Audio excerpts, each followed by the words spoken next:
Today's movie is Home Alone 2, and we wanted to be fairly strategic in talking about Home Alone because if you've been a part of the Home Alone trilogy, I think there's like 4 of them now, right? If you have been a student of all this, the whole idea behind this is being hard-headed, all right? How many of you, I'm not asking anybody for a raise of hand, how many of you guys are kind of like one of those folks that it takes multiple times to learn something where you're like, dude, I'm one of those guys where it's not that, like you guys really had to get shocked by like it wasn't enough just that the tack worked in the outlet. You had to be the guy like, I bet the fork won't do anything. And then later on you got, the one thing that I'm still struggling with in my life, confession is good for the soul, bad for the reputation. I am 46 years old and I'm like a dog whenever it comes to food. And some of you are like, no way. I'm still learning if it is too hot to hold in your hand, you don't need to put it in your mouth. French fries and pizza, baby. I am burning the roof of my mouth. And like not too long ago, I was like, Chad, you are 46 years old. It's time to learn this lesson. And I was like, each one of them, like when you're scraping the skin off the top of your mouth, you're like, yeah, next time I'm not going to be able to do this. And then I'm out there working on the grill or something like that, and it happens all over again.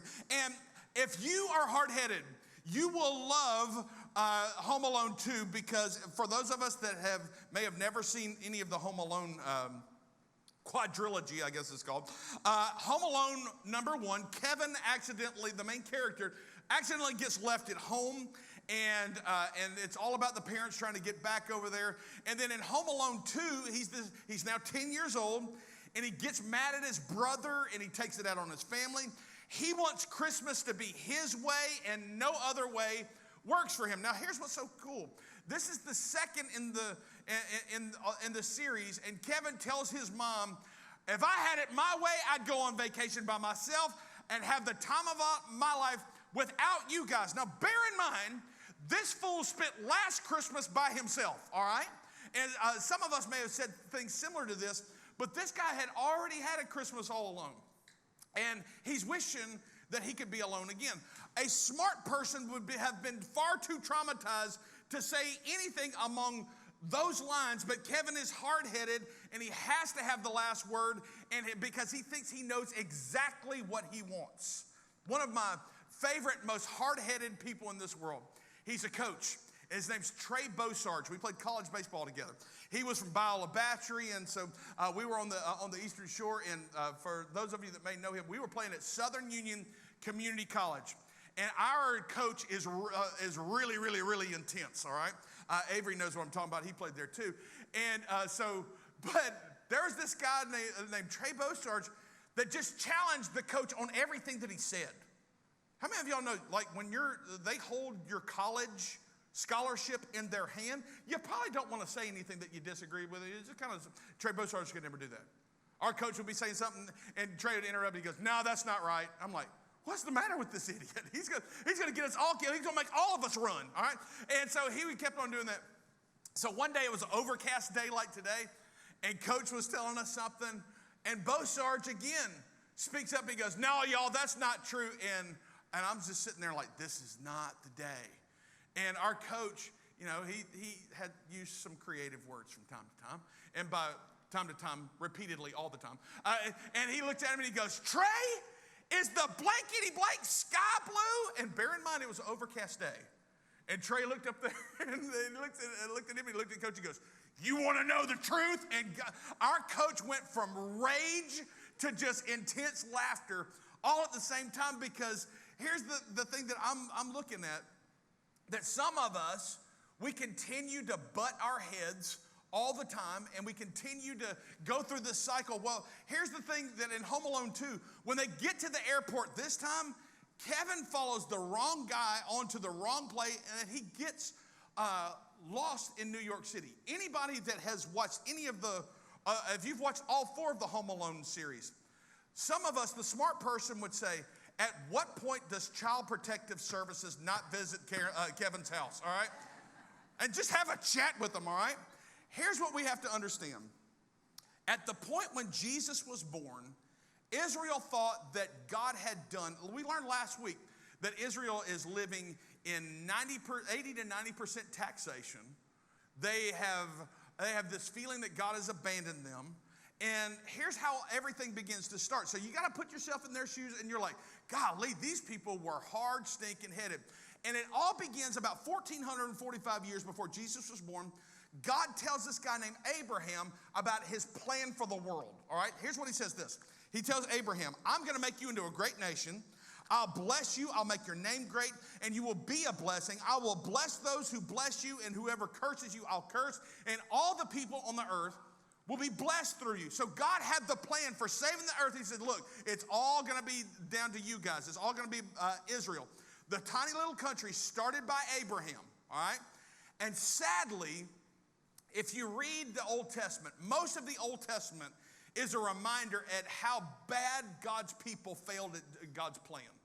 And at the time of Jesus' birth, the people are broke, they're scattered from their homes, and they walk around with guilt because they have totally blown what God has created them for. And here's the thing, so many of us right now, we are struggling. And the same reason why Israel experienced failure in their life is why so many of us are unhappy and unsatisfied with our lives. And can I tell you, you can always tell when somebody's struggling by the language that they use. And here's what the main thing for those of us that are dissatisfied with our life. People who are unsatisfied with their lives, they often say, if I just had this, then I could really be the person that I'm supposed to be. You know?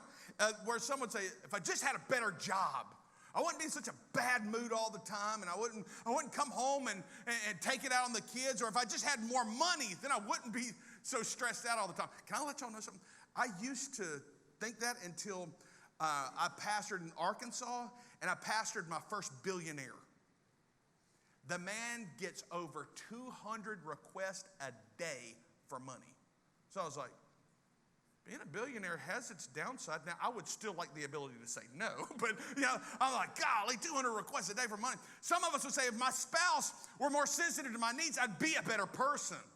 Or some of us may be saying, if I weren't single right now, I just had somebody to love on during the holidays, then I'd be complete. And I think that a lot of us would say, dude, if it wasn't for this freaking coronavirus, I'd be in such a better mood during the holidays. I would have more Christmas spirit during the holidays.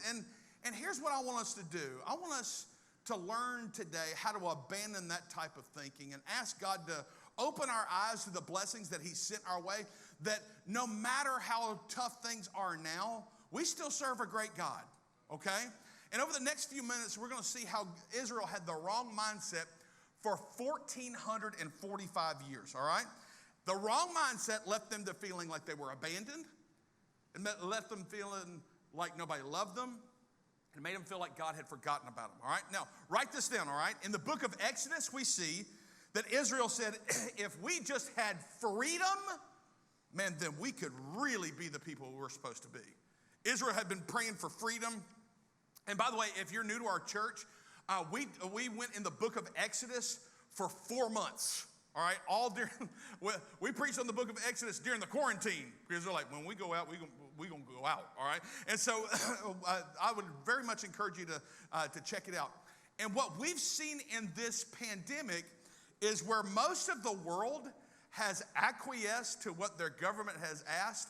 America, we're not real good with that, all right? And look, there ain't no wise expert on this right now because Europe was great in quarantining, weren't they? They wore their masks, they didn't go out there, and now they're back on fire with the Rona too, all right? So you're like, hey, we're kind of all learning, but here's the thing that I've learned about our culture, and it's kind of fascinating. We like bucking the system because it's a very American thing to do. Watch this. When Americans are given the choice between safety and freedom, let me tell you something. 9 out of 10 Americans are going to take freedom all the time, all right? So it's just kind of what we do. And the rest of the world, they kind of acquiesced a little bit better than us. But maybe you've heard this joke before. How do you get 38 million Canadians to wear a mask. You say, will you please wear a mask? Some of you guys know Canadian people. Aren't they the most polite people in the whole world? Oh, they're apologize all the time. I'm so sorry, you know. And come on, like some of us need to get out of the South. Canadian people, most polite people on the planet, all right? And here's Americans, we ain't like this. We're like, no, these colors don't run. You don't tell me what to do. Boston Tea Party, baby, come on. You know? And so anyway, here's what happened. Israel, like many of us, had a false perception of freedom. But God hears them and he parts the Red Sea. He kills the Egyptian army right before their eyes. And he starts, they're like, we can start over. And what's so cool about this is that when they get on the other side of the Red Sea, after God parts the Red Sea, man, they have a Pentecostal camp meeting going on. How do we know it was Pentecostal? First off, the Bible says that they were singing and dancing and tambourines, all right? And the other way that we know that they were Pentecostal is because the Bible says also after 2 days they grumbled. And I can tell Pentecostal churches, tell Pentecostal jokes because I'm Pentecostal and I'm ordained with a Pentecostal organization. But here's the thing. After their great deliverance, and they get their freedom, just 2 days after all this, guess what they started saying? If only we had died in Egypt. And I see that when we have a false perception of freedom, when we were in quarantine, it was so funny because it wasn't funny, but there were some funny. How many of y'all know if you didn't laugh, you don't cry? And my favorite was whenever I'd be getting texts and emails from people that ain't come to church in years. But yeah, I'll tell you one thing. Y'all open up that church again, I swear to you, we're gonna show up and watch the janitor change the light bulb. They have still yet to come back. And then my other favorite was whenever people were telling us, I would see people when the gyms reopened or the grocery store, and they knew, man, we were trying our best to make informed decisions and not try to get everybody back because we were still learning everything. And we'd have more guys that would show up to it and say, you need to open up the church. And I was like, you didn't come when we were open. And so it was all of this stuff because here's the thing. The same, if you look right now, we're kind of doing full circle over 9 months of a quarantine. The people that said, I'll tell you one darn thing, when you open up, I mean, fight back tears. Didn't even show up for Easter, all right, the year before. You open that thing back up. Today, they are making the same excuses that they made pre-COVID. By the way, I'm just going to throw this out there. If you're quarantining church, but you're not quarantining restaurants and football games and your Mardi Gras organization parties, you're quarantining wrong, all right? So anyway, there may be some of us that are honest to God doing quarantine. Come on, y'all know what I'm talking about. Don't be lazy. Get back in the house of God. Now look, this is my favorite way for us to do it, is to gather, all right? But I don't want nobody getting sick and I don't want nobody getting hurt. But there are some of us right now, maybe we're quarantining on Sundays between 8 and 12 because we've gotten a little comfortable. We got a great thing going on online, but ain't nothing like being in the house. And there are some of us, yes, thank you.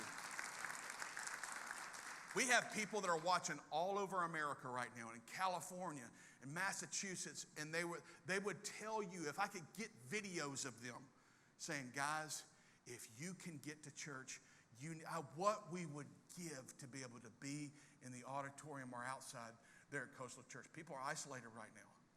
And whenever we mistake it for freedom, the next thing that we see is that in the Old Testament, in the book of Joshua, Israel said, if we just had land, then we could really be the people we're supposed to be. All right? If we just had something that we could call home, then we could really be the people that God wants us to be. You see, the book of Joshua, it's all about people settling in their lands. And they're like, so they get their land, and here's the thing. They whoop giants to get there. So the houses that they move into are great big old houses. The beds that they're sleeping in, big old beds. They're like, my God, these people were huge. And so everything they got, big kitchens, come on ladies. And they had big old living rooms and stuff. And here's the thing, they get it and they're unsatisfied because they're looking all around. They're like, why are we different from all these other countries? We don't like being different. We want to be like the Joneses. And can I let y'all know, if y'all struggle with being like the Joneses, let me let you in on a secret. I know the Joneses, and they're broke, okay? We don't want to look like the Joneses. Have you ever met anybody that prayed and fasted and believed God for a house that they could finally own, and God gave it to them, and for years they couldn't enjoy it because they're like, one day we're going to get new windows. We're going to get new floors. We're going to do all this stuff. And Jennifer and I got a miracle house a couple of years ago in a neighborhood that we were just driving through dreaming. And I was like, that's a darn foreclosure house. And we went up there. I paid like $83 a square foot for that house. And when we moved in, it was so funny. It was like the Clampetts came to the subdivision, We're in there, and we're walking through all these different rooms, and we're like, one day, that's going to be the dining room. We ain't got no dining room furniture right now. But and they're like, this is going to be the office one day, and then this is going to be the guest room, and all. It's like, man, for years, boxes was in them rooms. And here's what I want to make sure you understand something. Sometimes people say, once I get this, I'm going to be able to enjoy it. And I've seen it with houses where I'm like, no, once you finally get all this, you know what you're going to do? You're going to try and sell it because of all the upgrades that you got. God wants us to enjoy our life. And that's not to say that we're not supposed to improve on stuff or have project goals and stuff like that. Come on, husbands, you better understand one rule in marriage: don't mess with the nest. Mama wants new floors. Yeah, them golf clubs going to go on back order, all right? So the next thing that we see is in the book of Judges, they said if we just had a king, then we could really be the people that we're supposed to be. But they're like, God, it's too hard to follow you because we can't see you. But if we had a king that we could see, that could lead us out to battle, and God would answer that. I'm pretty sure laughing. He's like, trust me, you don't want this. Because he's going to tax you back to the Stone Ages. You are not going to like your life, all right? And they're like, no, God, we really want a king. Because if we had a king, we could really be the people that you created us to be. And so they kept asking God for a king, and God gives them a king by the name of Saul, all right? And here's what's so funny. If you never thought that God had a sense of humor, he gives them a king by the name of Saul. Saul in Hebrew means ask. So God tells them, I'm going to give you exactly what you keep asking me for. Saul, he was tall, he was cool, he was handsome, man. You're like, man, if anybody was ever born to be a king, dear God in heaven, Saul was born to be a king. This is a good-looking guy. They're like, oh, yeah, we're going to be able to follow this. This is our fearless leader. And when Saul is presented to the people, he's hiding among the luggage. So when they finally get there, there's this great big old guy. He's hiding among the luggage, and God is kind of like laughing. He's like, here's your fearless leader. I'm going to give you what you asked for. And you see that Saul's kingdom falls apart pretty quick. He consults witches. He kills innocent people, and then he kills himself. And then Israel goes back and they're like, we screwed up, all right? It's not about having a king. God, if we just had the right king, then we could really be the people that you created us to be. We phrased it wrong. We should have asked you for the right king, not just king. And can I let you know something? Not any that's sitting in here or watching online, the greatest people in the world go to this church, all right? I'm talking about your friends, okay?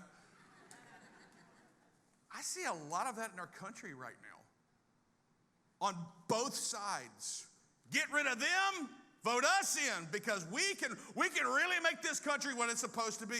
The last guys, they cheated and stole. And they said that 4 years ago, and now the other side say they cheated and stole. And here's the thing. There is so much hope for who's in office. We are beginning to sound like the nation of Israel in the Old Testament. And let me let you know something. The heart of the problem in America is the problem of the human heart. Because if you and I will learn to make Jesus our focus, don't get me wrong, elections are important because laws are important. But ladies and gentlemen, we are putting our hope in a flawed system. And God keeps on knocking at the door of all of our hearts. Would you please quit posting that stuff? Would you please just learn to trust me? So many of us are in denial. We're like, it's not us, it's them. We're so wrapped up in that system. We're kind of like the person on their 10th marriage, or been fired from their 12th job. The one common element is them. Ladies and gentlemen, we see in history after Saul kills himself, Israel now gets themselves a good-hearted king. Good old King David.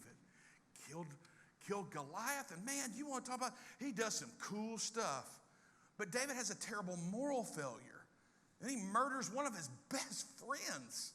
And by the end of his life, the nation goes through a horrible civil war solely because of the decisions that David made. And now the people are like, okay, maybe it's not about having the right king. So here's my favorite of all the, if we just had this. They said, the fifth thing, they said, if we just had religion, dude, then we could really be the people that you created us to be. God, if we could build us a temple and go and worship you on our own, that's it. I'm telling you. This is all we need. I know this will work. So they build this massive temple, takes 46 years to build, and it becomes the most opulent and extravagant building in the world. It costs billions of dollars to build. It's laced with gold and ivory. Nothing was even comparable. And the people of Israel said, now we got something to brag about our God. We were once slaves hundreds of years ago. Look at us now. Ra-ta-ta, baby, look at us. We are the it kids now. Only God could take somebody who never had freedom and make them the most powerful place on the planet. And here's the thing. They're like, we just want to brag on our God forever. No, you want to brag on you. And now we got ourselves a building. And here, if you read the scriptures, pretty quickly the temple becomes corrupt and people start skimming money off the top, and religion fails them. The building fails them. The people that they trusted in to run the building fails them. And then guess what they decided to do? It's religion part 2. We're like, you know what? It ain't enough to have a building. Guess what we got to have now? We got to have more rules. And they write over 600 new laws. You know why they write over 600 new laws? Because they couldn't keep 10. God's like, you ain't got to, look, 10 commandments. These are good plans. This will shape society for the rest of your life. Don't do these things. And guess what? They had to add to it. That's what religion always does. Do you know why? Because we think that we can actually legislate morality, and it doesn't work that way. Because in our hearts is the wickedness. Not too long ago, some of y'all know I'm a gym rat. You'd think that I would be thinner with the time that I spend at the gym. But friends, you don't know how big I'd be if I didn't go to the gym, all right? So this is, I'm working, but, and not too long ago, I'm there and I'm getting in my workouts. I'm there about 5 days a week. How many of y'all know every gym's got the one guy that just goes from machine to machine and talking? I'm like, I ain't never seen this dude work out not one time. And this guy's an old retired cop, and he knows I'm a minister. Good Lord, he talked to Medilla Gorilla, all right? And I'm sitting there in the middle of the workout. Man, I'm working my face off. I'm sweating like the pig that knows he's dinner. I'm on that crunch machine. I'm like, dear God, when's this going to be over with? Some of you are like, is working out a hobby? No.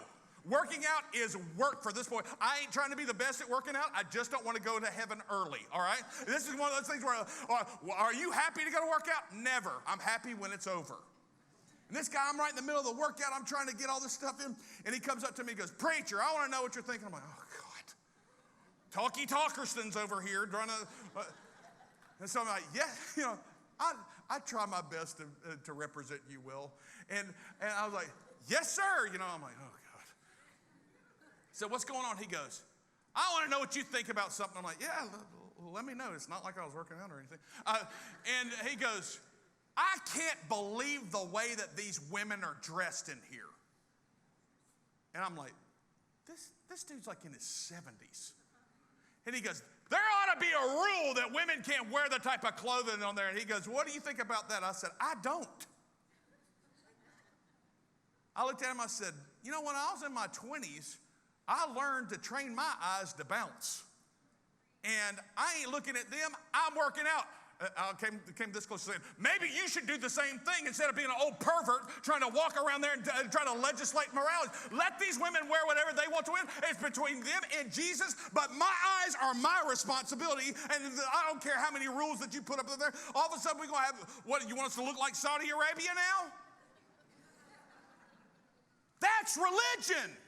Religion kills, but the Spirit gives life. And how you and I usher in the Spirit is by learning how to discipline ourselves and walk in holiness. And it's that there is no fool like an old fool. Don't shit, you know what I'm talking about. All right, and here's the thing.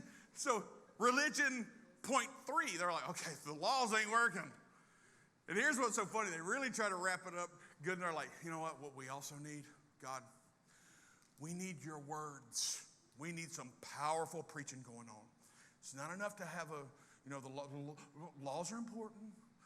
Nice building's good, but we need to have us some sure enough preaching. We need somebody to come up and speak your words. And guess what? God answers their prayer. He sends them guys like Jeremiah and Isaiah. And guess what the main plot of all of their messages were? We need you to return back to who I created you to be. And because they wanted God's word so much, look at how they responded. 2 Chronicles 36 says it this way. The Lord, the God of their ancestors, sent word to them through his messengers again and again because he had pity on his people and on his dwelling place. But they mocked God's messengers, despised his words, and scoffed at his prophets until the wrath of the Lord was aroused against his people, and there was no remedy. You see, never mistake God's long suffering for God's absence. Never mistake the fact that our God is incredibly patient with us. But the Bible does says that his justice cometh, and that right soon. There comes a time whenever God says, I've sent you everything out there. Now you're going to have to pay the piper. And guess what happens? It all starts with the king. The enemies come in and they take over. They kill the king right in front of the king's son right in front of the king. Guess what the last thing they do? They said, you know what? Because we are so cruel, we hate you guys so much, they gouged his eyes out because they wanted the king that to be the last thing they ever saw on this planet. His son murdered before their eyes. And they take him to another country. They're exiled. And later on in the book of Ezra, the people said, God, if we could just go back and start all over again, then we just know we could be the people that you created us to be. We certainly know now how not to behave. Just let us go back and start all over again. And God allows them to do it. And guess what happens? It starts all over again. You want me to summarize the Old Testament? That doesn't excuse you from not reading it, all right? Let me summarize the Old Testament. It's this. The people cried out. God blessed them. He delivered them. They got arrogant. They got their butts whipped. And then they got their land taken from them. The old historians call it this, the tyranny of the cycle. You see it over and over and over again. And that's the way the world is, and that's the way their lives are until the book of Matthew opens up. God, for 400 years, does not send a prophet because they didn't listen to the prophets. And guess what the historians call it? They call it the 400 years of silence. No words from God. They have a corrupt temple, a corrupt king who's only half Jewish. The whole world's being ruled by Caesar, who thinks he's God, and now they're forced to worship him. And they're supposed to be so blessed that the world would be blessed through them, and now they're not only not being blessed, but they're being crushed out. And all throughout God's people, here's what their whole thing was at the time of Jesus' birth. This is not how things were supposed to be. They had this sense of we had our chance and we blew it repeatedly. We failed God so badly that there is no way he could ever deliver us. We're going to be like Moses' people who died in the desert. Ladies and gentlemen, if you have ever felt like you have failed God so terribly that he couldn't restore you, if you ever felt like you used up your last chance with God, if you ever have felt like you ever failed so much that you wonder if there's even a God at all, now you are fully capable of fully understanding the Christmas story. Because this is exactly where God's people were when they sent Jesus, when God sent Jesus. When the angel said in Matthew 1:21, she will give birth to a son, and you are to give him the name Jesus because he will save his people from their sin. You see, the angel tells this to Joseph before Jesus is ever born, and he tells him, he goes, I want you to give that baby 2 different names, all right? He said, the angel mentions 2 names, and this will actually define Jesus' mission for the rest of his life. And they're also, the angel also gives them these names because it will help us eliminate all the fears of failures that you and I are facing today. The first name is Jesus, which means God saves, okay? The name God saves means that you haven't fallen too far, you haven't sinned too much for God to use your life. The Christmas story is all about, look at me, church. The Christmas story It's all about a God who chases after people who have spent their life running from him. And that's so many of us right now. We spend our life chasing the wrong things, and you're like, man, I feel so hopeless. I need somebody to save me. That's why Jesus came. God saves, brings hope into a situation, because now, here's the thing, I got a blank slate. I got a fresh start, new every day. The sin of being hard-headed, the sin of being selfish to the core, the sin of having to have my way all the time, Jesus came to set us free from that. And when I realized that God saves, I realized that I might not be everything right now that I could be, but with God's help, one day I will be. See, many of us need to understand that God still saves. Whatever your situation is, whatever stronghold you have, that word God saves, it still applies to women who have had multiple abortions, men who have had multiple affairs, people who have screwed up their life, so trapped with pornography, people that are the worst of the worst. This is for whom Jesus came. So some of us need to be reminded today that God saves, but the second name is Emmanuel, that means God with us. Verse 22 said, all this took place to fulfill what the Lord had said through the prophet. The virgin will conceive and give birth to a son, and they will call him Emmanuel, which means God with us. Not only does God save us, he is with us. Some of you here, you've been following Jesus for a while and you've been screwing up. 2020 has been messing with you big time, and you're like, Chad, I've become the worst version of myself, and I've used coronavirus to excuse it all away. Not only does God come to save, he's come to remind us today that he's with us right in the middle of all this. All we got to be able to do right now, be sensitive, turn our heart back toward him. He will give you this power. You see, because Jesus came to earth, I know I'm not alone in this mess. The Christmas story is all about a God who does not give up on us, but pursues us over and over and over again. After 10 years of struggling to have children, it was really, really tough for days struggling through infertility, for in vitro treatments, for every type of struggle that we could have. I remember when God finally gave us our promised baby boy, that we were coming. It was years before I realized you could actually have Christmas morning at home. Yeah, we were driving to Memphis or driving to Alabama from somewhere, and it wasn't fine. We wanted to see our family and everything. But our very first ever Christmas, how many of y'all have a spouse that the second you say goodnight, they're asleep? Don't you just hate them? My wife, you can say, good night, babe, I love you. Good night, love you too.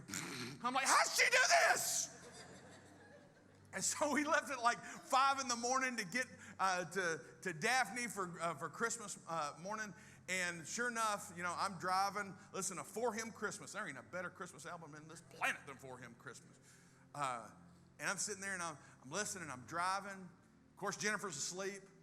And old baby boy's back there asleep. And I'm just bawling my eyes out.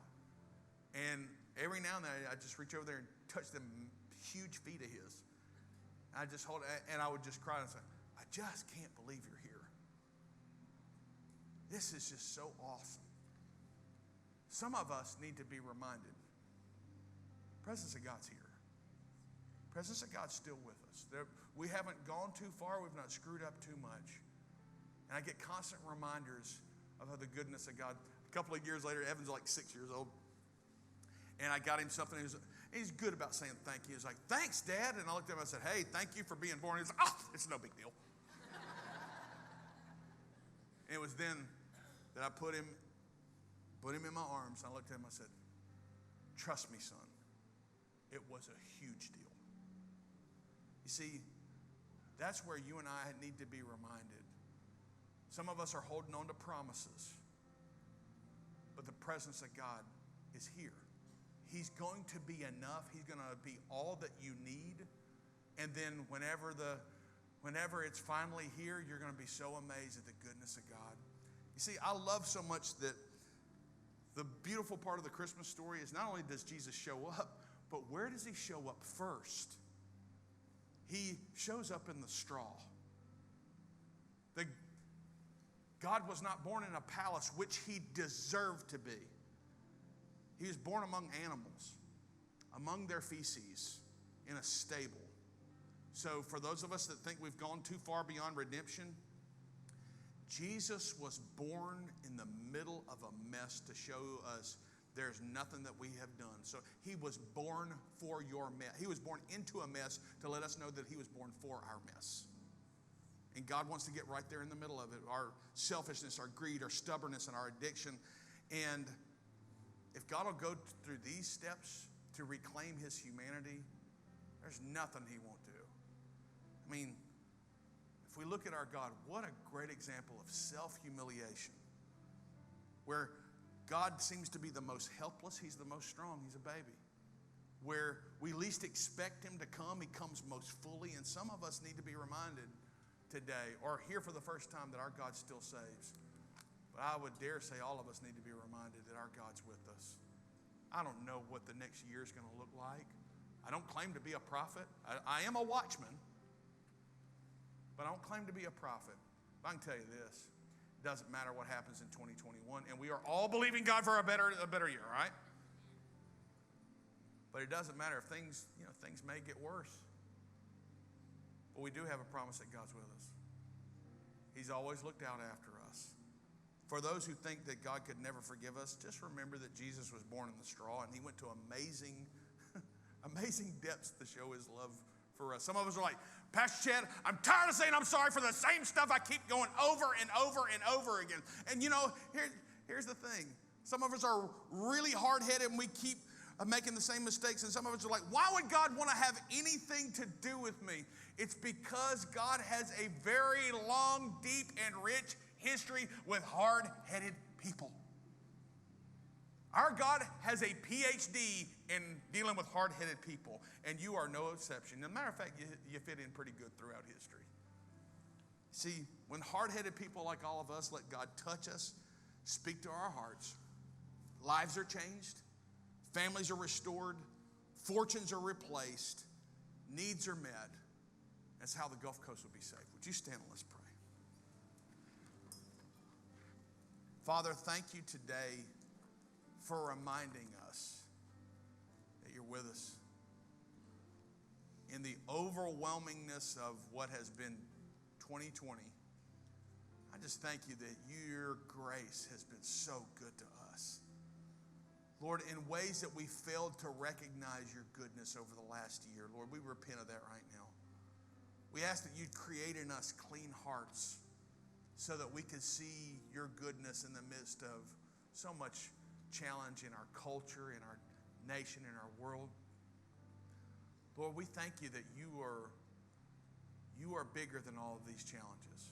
Thank you that you promised us that you would be with us. May we choose to trust you in this.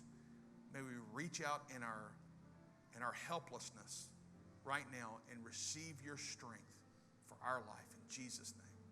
With every head bowed, every eye closed, many of us need to be reminded today that God's with us, but maybe there's some of us today, you need to be reminded that God saves. Maybe you've never begun your walk with God, and you say, hey, I ain't no Christian, but for some reason, I feel like all throughout this message, there's like this pulling on me. Let me tell you what that is. That's the Holy Spirit. That's the God that created you, that wants to have a relationship with you. You can begin one here, right here and now. Some of you may have been a Christ follower, but you're like, I've been hard-headed. I have developed a lifestyle, or I've developed strongholds. I have developed personalities that I know is against the plan of God for my life. I'm tired of beating my head up against the wall. I need to recommit my life to Jesus Christ. Whether you need to begin or begin again, I want to make sure you know something. I'm not going to do anything to embarrass you. I'm not going to call you forward, and I'm not going to do anything to embarrass you. But if you're here today and say, Pastor Chad, I'm not right with God, and I need to begin again my relationship with God. If that's you, say, Pastor Chad, would you pray for me? Would you just lift up your hand real quick? Nobody's looking around. Thank you. Thank you. Pastor Chad, pray for me. Thank you, sir. Who else? PC, pray for me. Thank you, sir. Who else? Pastor Chad, pray for me. I'm not right with God, but I want to be right with God today. Is there anybody else? The Spirit of God's moving right now. Come on. Thank you so much. You're going to leave here in freedom today. You're going to know tonight that whenever you put your head on your pillow, you're right with God. Is there anybody else I can pray for? Those of you with your hands raised, those of you watching online and outside, we're all going to pray this prayer together, and you're going to be assured for heaven as if you were already there. Pray this prayer out loud with me, church. Dear Lord Jesus, you know I'm a sinner, and I know I'm a sinner, and I've committed sins. But today, Lord Jesus, I give you those sins. I ask you to come into my heart, wash me clean, and I'll live for you as you show me how. In Jesus' name. Amen. Come on, church, let's give it up for all those that gave their life to Jesus today. God bless you. I love you. Have a great week.